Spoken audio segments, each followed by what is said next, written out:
One middle-aged guy try to work one thing out.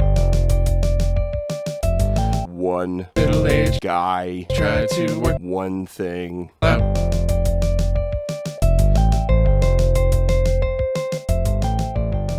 Welcome everyone to two middle-aged guys trying to work it all out. Except it's one middle-aged guy today.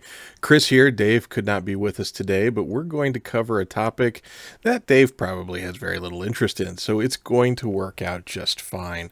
As far as interest, hopefully you will have some interest in this, or it will pique your interest to go out and see what is a pretty good movie. So with that in mind, I'm going to talk about the film Yesterday from Danny Boyle. Now, I remember seeing a trailer for this Danny Boyle film and not being impressed. It was the Beatles movie where they don't exist, but one guy remembers their songs. Meh. I had no intention of watching it. I am a big Beatles fan. My parents constantly listened to the Beatles while I was growing up. My father plays guitar and has one of those giant collections of Beatles sheet music and would frequently sit at the kitchen table strumming out a tune. The Beatles were the soundtrack of my life until I got old enough to start picking my own music.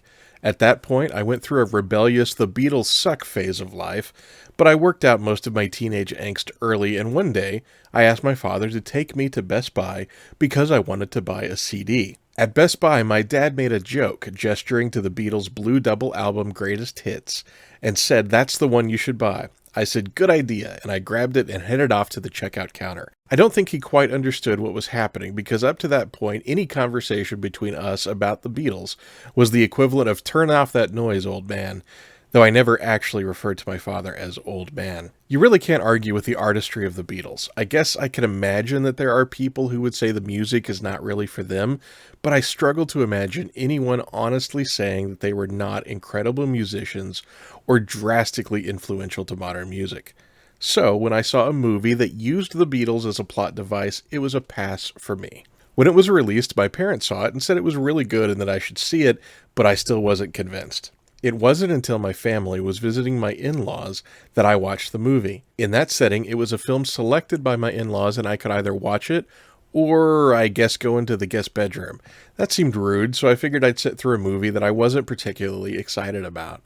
My mother-in-law introduced this as her favorite movie, which is significant if you know my mother-in-law.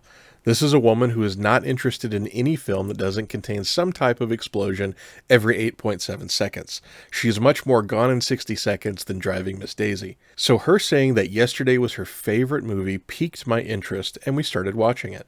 I'll cut to the chase. It's a pretty good movie. I enjoyed my time. The conceit of the film is a little bland, but what I did appreciate about it was how the movie treated the results of the conceit. In the movie, there is an unexpected global blackout during which Jack is hit by a bus. When he wakes up, he is apparently the only person in the world who remembers the music of the Beatles. Being an aspiring musician, he decides to start presenting Beatles songs to the world passed off as his own creation. He even beats Ed Sheeran in a songwriting contest, which probably would have been more significant to me if I could name a single Ed Sheeran song. Two things happen in the movie that I want to talk about.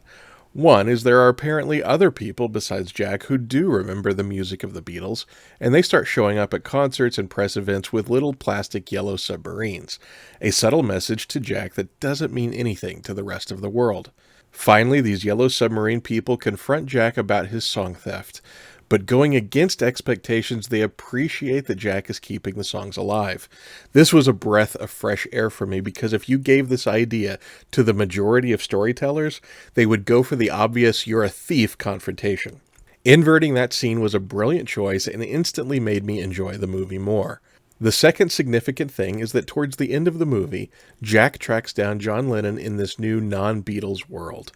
Lennon is presented as in his 70s and a widower.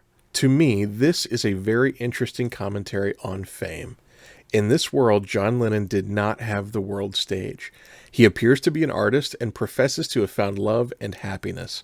This comes at a time in the film when Jack has lost love and happiness still eludes him, despite his global fame with the Beatles catalog.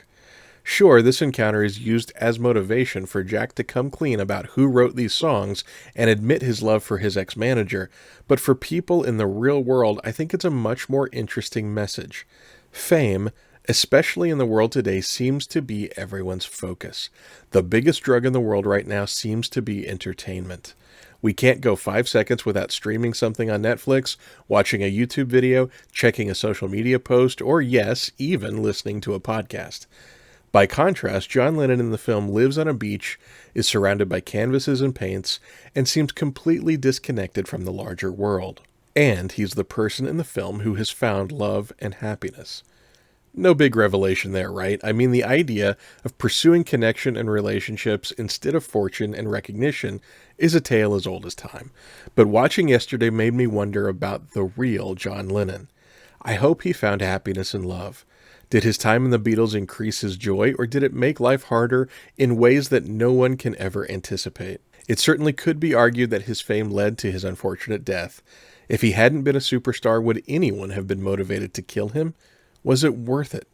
If you could talk to John Lennon right now and say, knowing how it all ends up, would you do it again? How would he answer? A question we can't ask, and a question that seems a little morbid to speculate on, but this is the question that watching yesterday left me with. It impacted me a lot more than I would have expected, based on the trailers and premise alone.